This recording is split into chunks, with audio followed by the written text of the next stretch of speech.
My name is Kyambadde Tonny. I work with an organization. It's called Caritas MADDO. It's a church-based foundation. Food security is at the center of global challenges. It's a big global issue.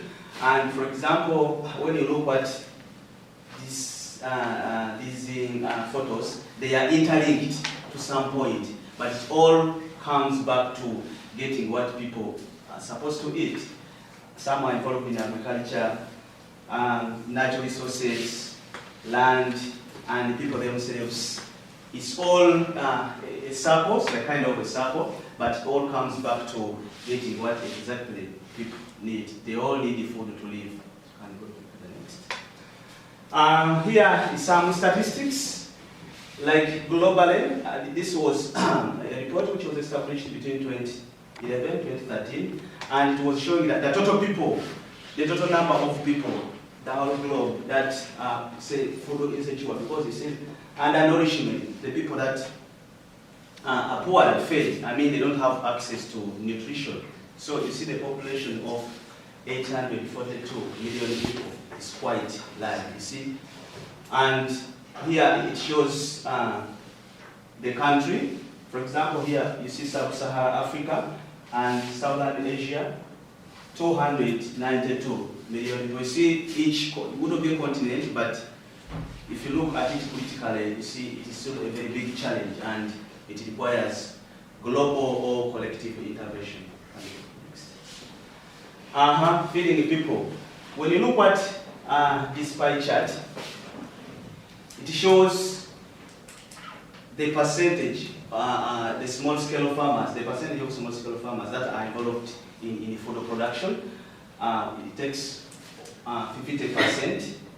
The landless workers, like those people that are engaged in agriculture, but they don't own land. Say, for example, they hire it, they just hire it to produce. The urban poor, but the most important is the statement down here that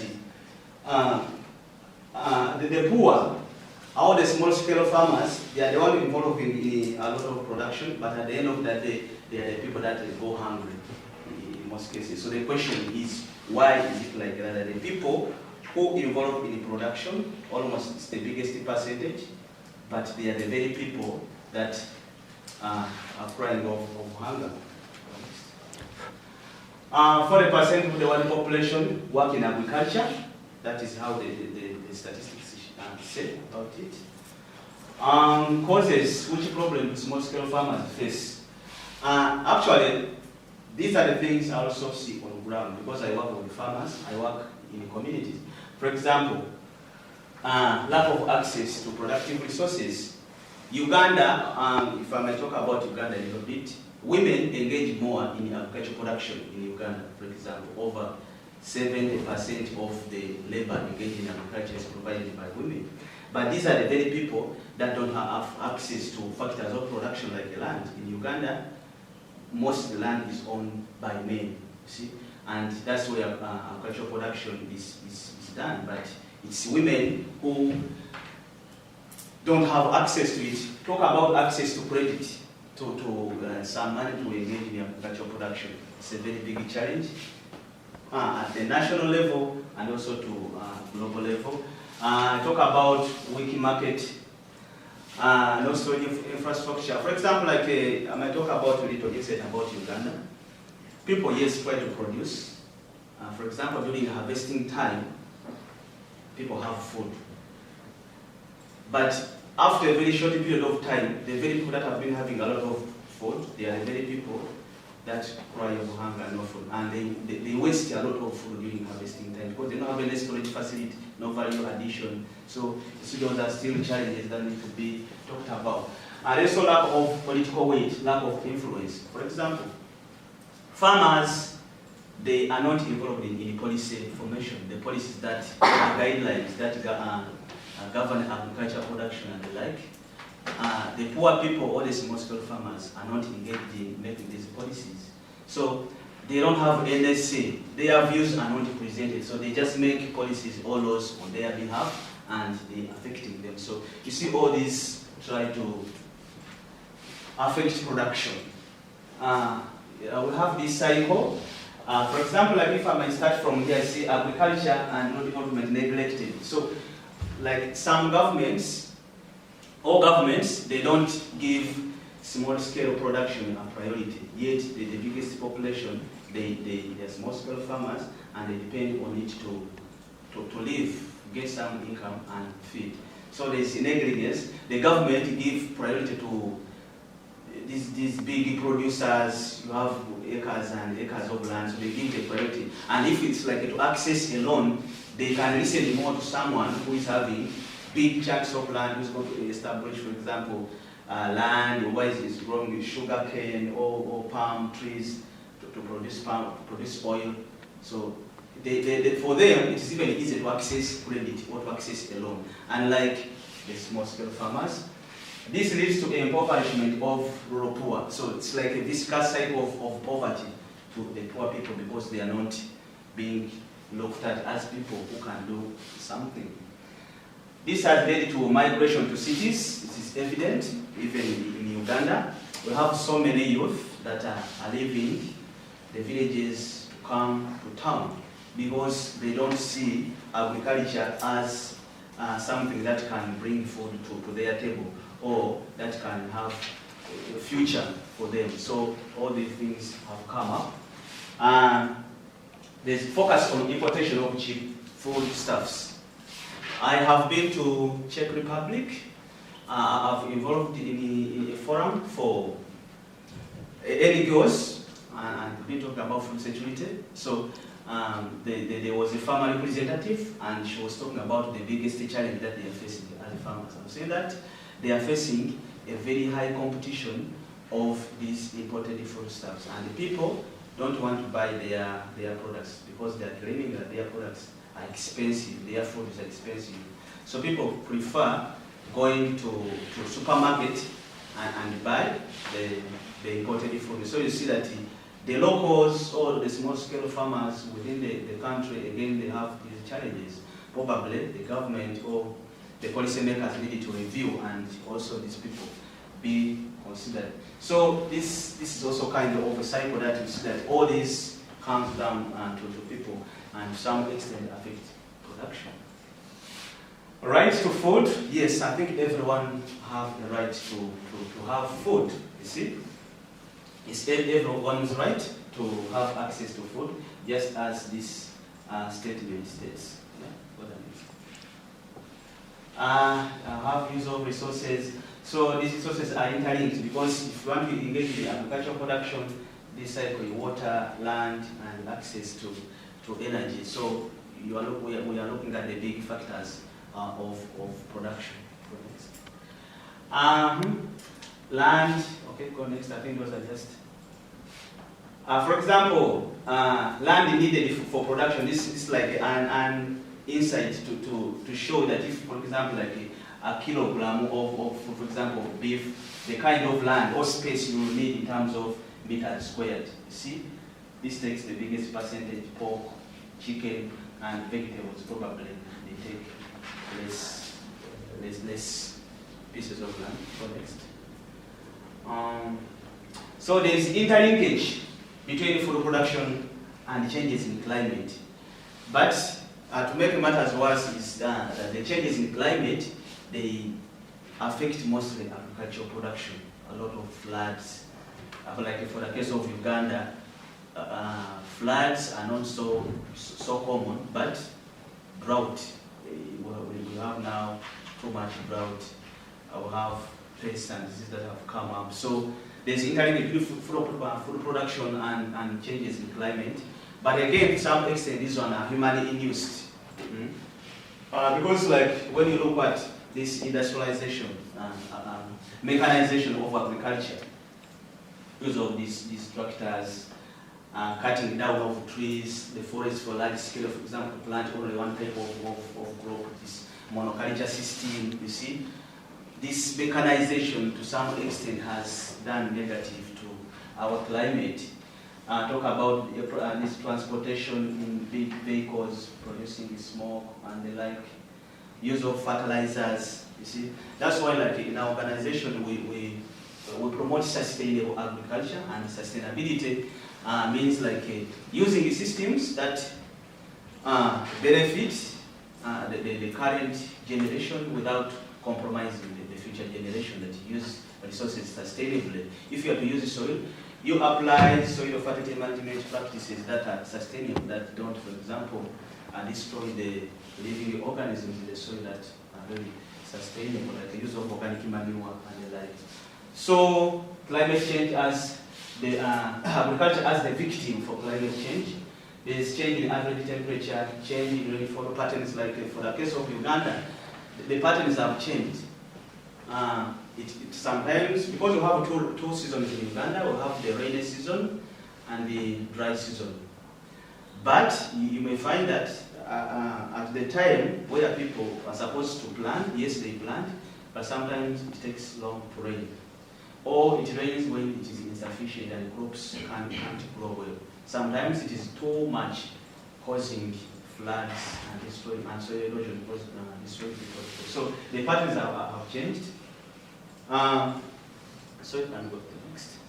So these are like some photos to show how these things have all changes in climate, have some floods, soil dry, soil has lost moisture, and there's a lot of soil degradation. So that is a little I can say about food security globally and how it is interlinked with its changes in climate and other factors that leads to food security.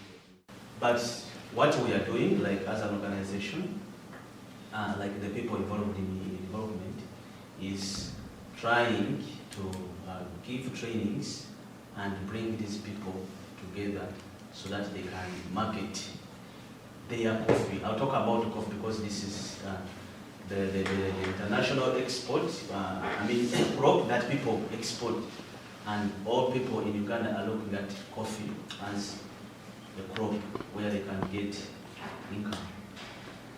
So, because these people are individual, they grow in the individual, they are selling on an individual basis, it's hard for them to access someone who can buy there.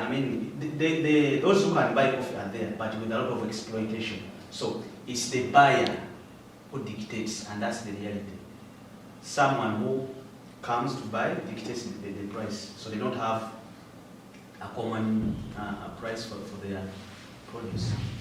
So as a development organization, we've come in and we are now bringing these people together.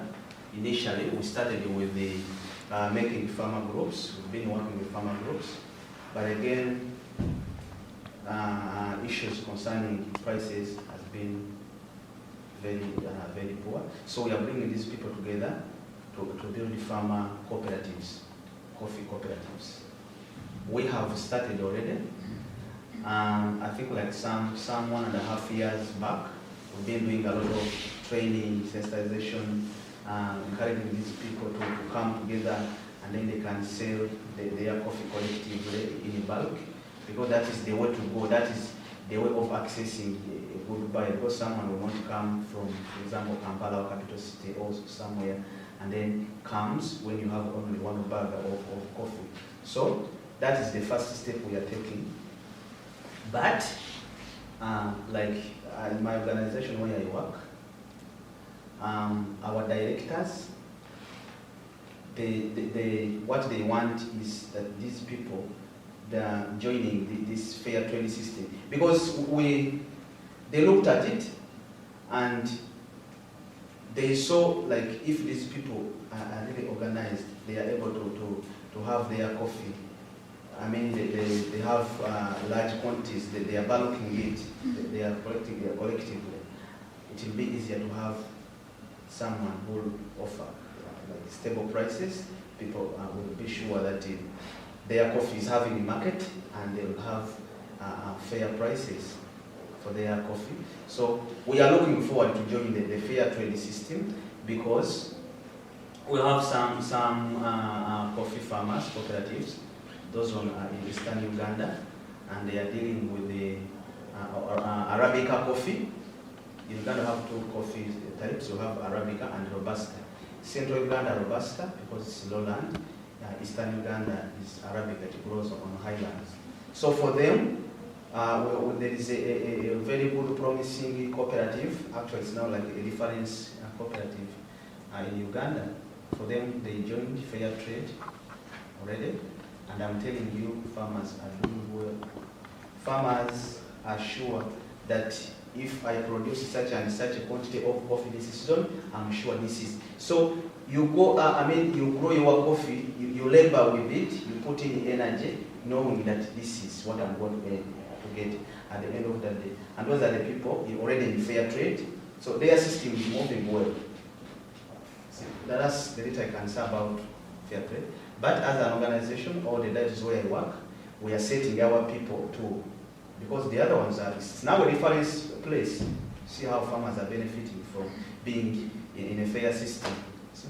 And that comes with a lot of benefit, because if you are sure that, yes, I'm going to benefit coffee, for example, if the season has done well, I have stable prices, and there's no fluctuation in prices, I'm going to get a fair price. That means children will go to school because you'll have the money to take them to school. You'll afford the medication and even other basics of life. You'll be sure that you'll have them. And we still have a long way to go because not so many farmers are within. So we just have to train them, bring them together so that we can enter to the system. That is about Uganda. In fact,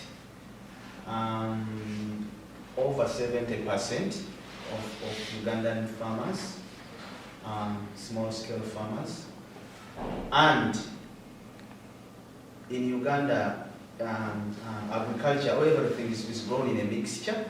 Like they have coffee trees, but this coffee is mixed with the banana, with the other food crops, cassava. So they are small scale. That's why I want to bring them together, so that when they come together, a number of farmers, and then they have one bulking center, one collective center, they'll be able to access it. But otherwise, they are small scale, most of them. We have very few farmers cooperatives, and it's only those that are already joined in cooperatives. They are the ones benefiting from fair trade. So I can't really establish the number. You said that there are few marginal ones that... But they are few. I'm telling you, there are few farmers that are having really stable market for their crop produce, see? And that they are really happy with what they get from their produce. Those are very few. And that's why I'm telling you the reference place is Eastern Uganda. We are doing Arabica and they are already in fair trade. So we are just coming up. It's not, though we know it's good, but building the system, bring people together, it is a gradual process. Bring them together, telling them, please do such and such. Because for a very long time, they are used to selling their things individually, like 2 bags of coffee, whatever. So bring them together that, yes, now, like in our organization, we are trying to help. I think so far we have launched one farmer cooperative. They are now going to start produce, do the processing, removing the husks and sell beans. That's a little of value addition. But we want them to join the system. But we are starting. I think it's a good platform. I'm also going to know much more about. Our organization, as an organization, we promote sustainable, a system that is sustainable. When I read the document of fair trade, I saw the principles that are almost in line with the organization. See? Like the practices should be in line with the sustainability, environmental sustainability. See? It has some sustainability components with the environment. Building farmers, our people's capacity to successfully benefit from the global economy, see, such things. Also, it looks at human rights or gender mainstreaming. You see, gender mainstreaming is like a equal opportunity for men, women, and even children. Those are the things we also do. We want to promote gender harmony, gender equity, which is a good practice, which is in line with the fair trade. Labor, child labor, you mentioned about child labor. I've seen even in fair trade, child labor is. So the systems. So they're still there? Yeah, but it's still there to some extent. It is still there. For sure it is. More so in rural communities. It is there. Like sometimes children might not go to school because it's the harvesting season. The parents say, no, it's a harvesting season. Coffee might get destroyed on the ground. It might overripe and then falls on the ground and get destroyed. So, yeah, child labor is still there, but they are raising awareness, and if you are reported, you can be acted upon by the law, but it is still there. Children, they have to work, because like in our setting, like Uganda setting, just like me, I grew up in a village. We used to work to get money for school fees. You see, like in the holidays, we work. Yeah, we used to we do too. We do too. Like after classes, after school, we used to go and they do the weeding of coffee and other crops. But I think, like to some extreme, whereby a child is supposed to be at school, but you are preventing maybe someone to go to school, and he stays home just to work without you. It's like you are violating the child's right. He or she has a right to go to school and study. But where it necessitates, children have to work. In fact, some people in rural communities in Uganda, they have it that they are producing more children so that they can have people to work. They are shamans, coffee shamans. So, but it is still there. I'm telling you, in rural communities, parents are still preventing children to go to school to work. Because all, that's why they are getting the money, you see? Yeah. For a very long time, though even up to now, men involved less in agriculture, in production. They leave the biggest part for women, but when it comes to selling the produce, men come in. See? The women labors with all the production, the weeding, the harvesting, but a man will never allow a woman to touch the money.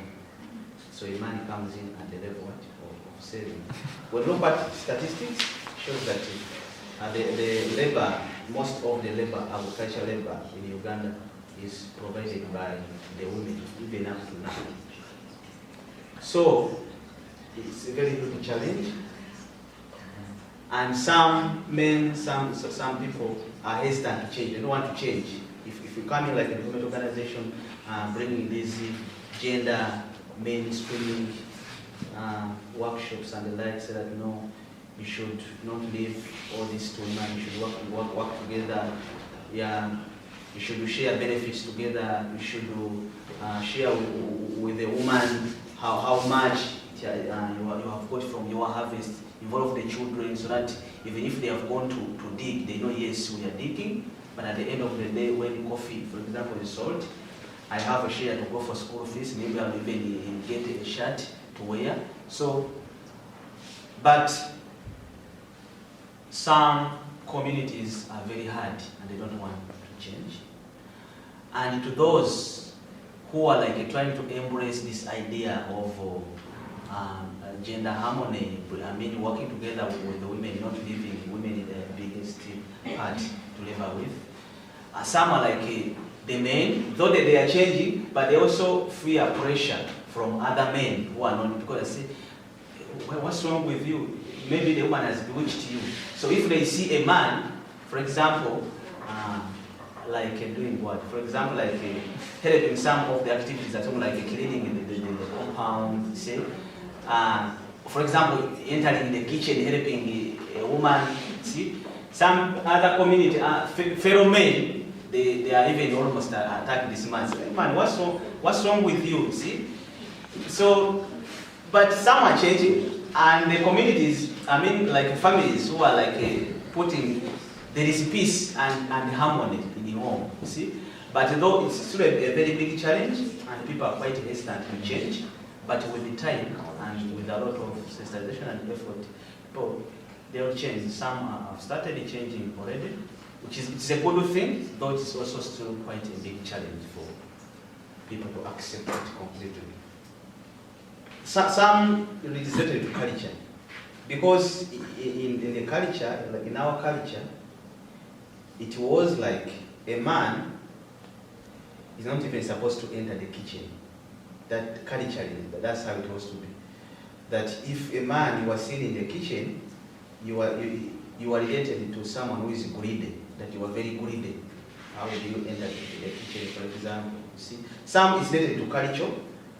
Yeah, I think culture had also played a very, because culture divided the roles. There are cultural roles. That this one are for men, and this role is for women. You see, so also culture played a very big part to leave some of the work burden to the women. Like women are responsible for food production in the family. And what does man do? Yeah, A man? It's like this. Men, culture, Go to bar. it concerns with the money. Men, what they do, what they are supposed to be doing is to do other work, maybe going to town and find something they can do, for example, and getting money to buy these basic needs like salt. You have to buy salt. Women, the men buy salt. You have to buy paraffin. You know paraffin, kerosene for lighting. You see. To some extent, men are responsible for taking children to school. But now the trend is kind of changing, because now the women are also taking a part in educating the children. There's more so the men in the village, they are quite irresponsible. They don't play their part, however much the gender roles. Yes, gender roles sometimes separates the two, but you find a woman labors almost much, even to fulfill the roles of a man, because mothers are always considerate. You see, mothers always love children. They love us. They love children very much. You see, that's why if a man is not playing his part, like sending children to school, so the woman comes in and find a way of at least earning some money and take someone to school. So gender role, gender also played a part in separating that men and these women. But gender violence, family violence is there. It is still there. Though these NGOs are coming, just like our organization are coming to see that things work out, but these violences are still there in the home.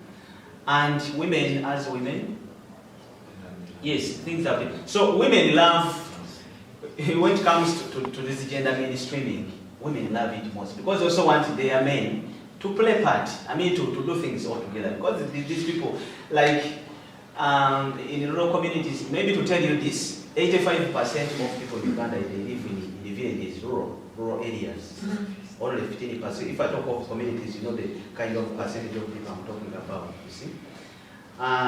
Most of these people, they get water from very far, and it's a responsibility for a woman and the children.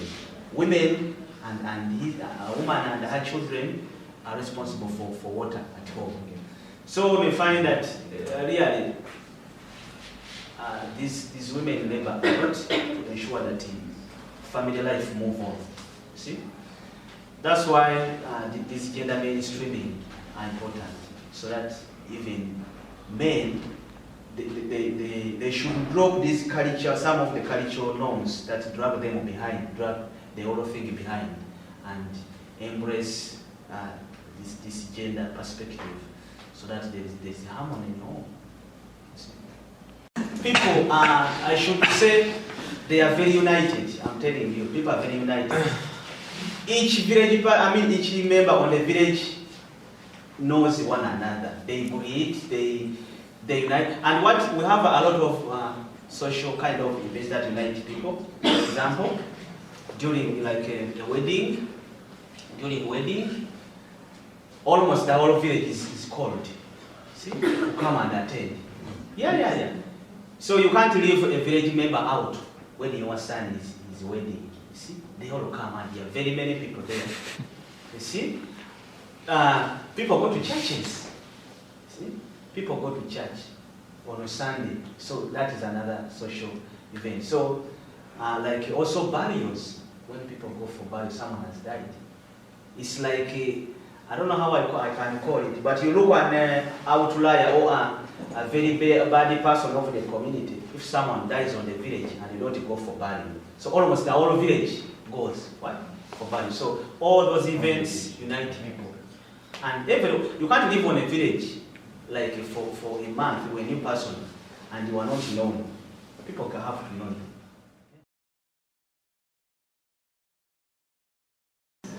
Way back in the late 70s, we had a president called Idi Amin Dada, and he was a dictator.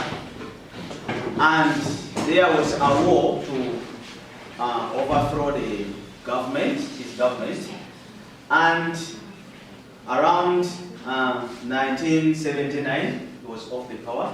But there were a lot of people that had suffered because of this war, displaced, don't have food, don't have what to put on. So this organization came started by the church, and this is how it began, kept on growing. Started as a welfare, kind of living welfare services, but it has grown. We have now around 7 departments. I follow under agriculture department. There is health department. There is water and sanitation department. There is welfare education department. But I'm going to talk much about the agriculture department and the projects which I work in and the kind of people that I work with. Normally, as an organization, every end of the year, we try to do activities that engage us, social activities to unite us, because the diocese is quite big and we have many staff, so we come together, we do like a football as a social activities every end of the year so that we get to know each other. And so these are some of the photos which I took when I was with my workmates. So these are the people that I work with. I work in projects, agriculture projects, and we work with the small scale farmers. And normally, these are the people that are faced with a number of problems. I'm telling you. One of them is food. These people can't have or can't grow enough food to eat throughout the year. So in a year, there are problems of disaster, no food, no water. These are the very people who normally suffer from diseases due to poor feeding, diseases due to poor hygiene and sanitation. So this is an example of a family where the families of our farmers where I work. There it was me, I was making a home visit follow-up to see what's going on.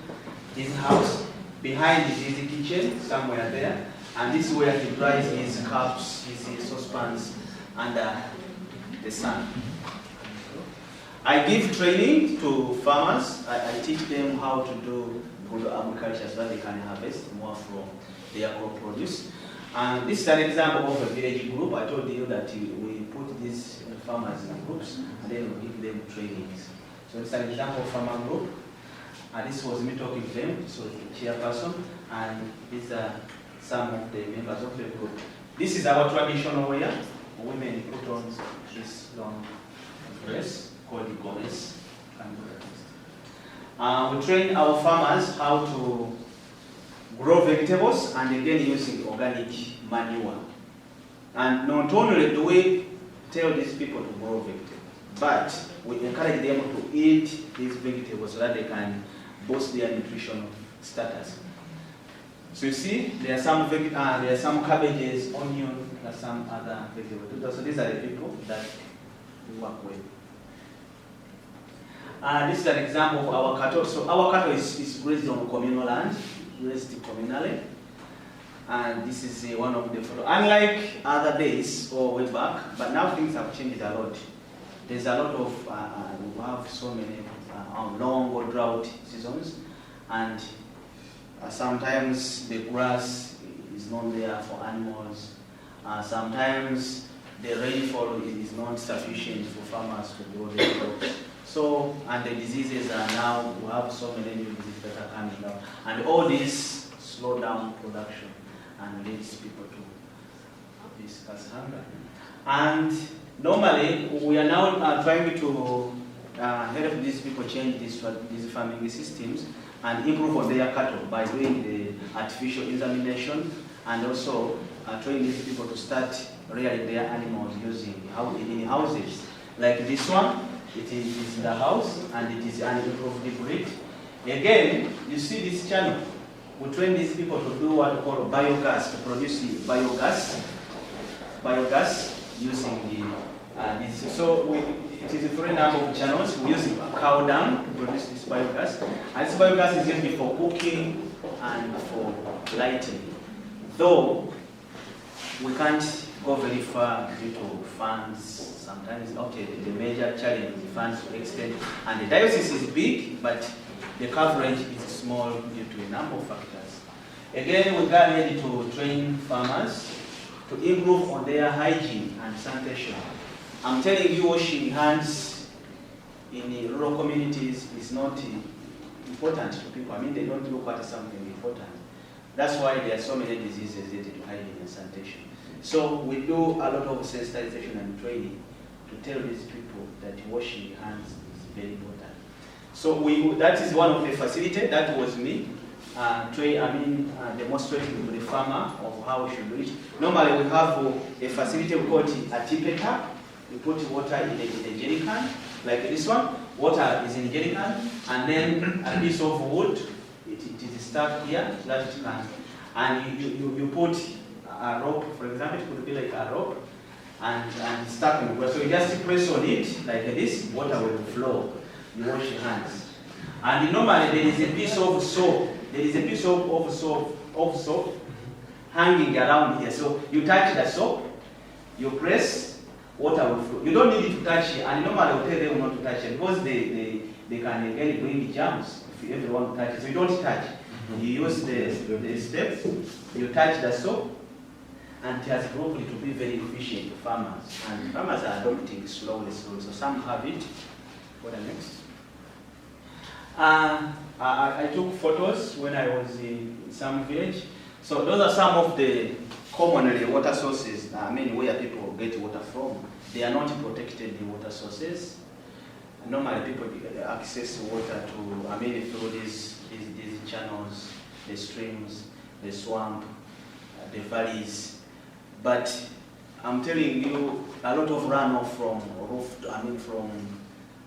mountains, from the villages, they all end up into the valleys, all the ponds where people get this water.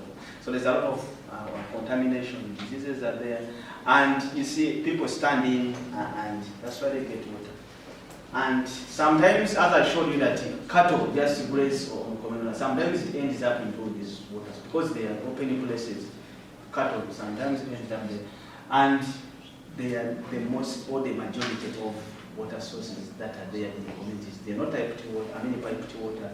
There's no. So those are some of the things that we're trying to help people. Though the scope is big and our hand is quite small. So, but we try to do what we can. First, we go back a little bit. So the project came into to help people. This is one of the water sources that we put in one of the community. Like this one can serve around 100 to 150 households. So people come to this center, they just use little energy to get clean water. So that's a well, right? It's a borehole. Okay, That one you pump Yeah. and water comes. Yeah, it's quite clean and protected. So it's from the underground waters coming up. Yeah, underground. Yep. But some areas the water table is too down, it's too low, and we cannot construct such borehole. So what we do, we train these people to harvest water from the rooftop during the rainy season. They dig a hole down, they put a polythene bag, and then they cover it with the iron sheets, like a small thing, and they, I don't have a picture nearby. And so for those that cannot have such wells, so we try to support them and have those water sources. These are some of the photos I took in the village where I work, in some school. As I told you, our schools, they put on uniforms, right?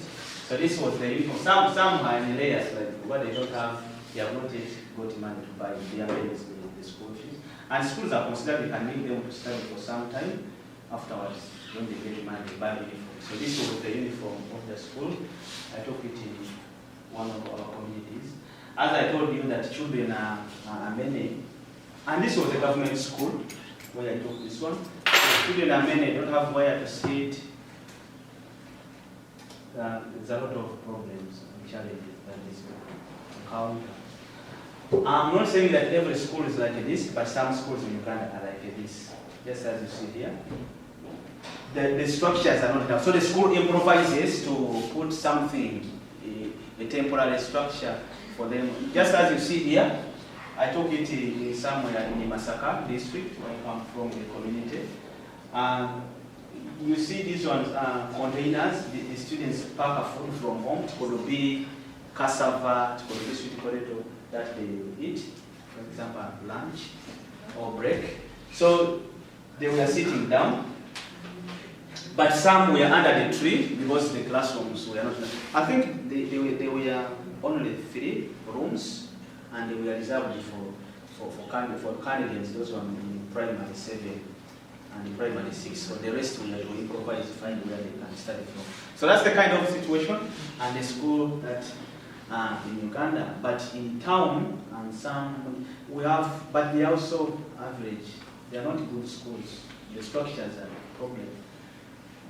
So we go ahead to help orphans. That one is an orphan, and this one is a widow. In Uganda, a good number of people died because of AIDS. Orphans are many.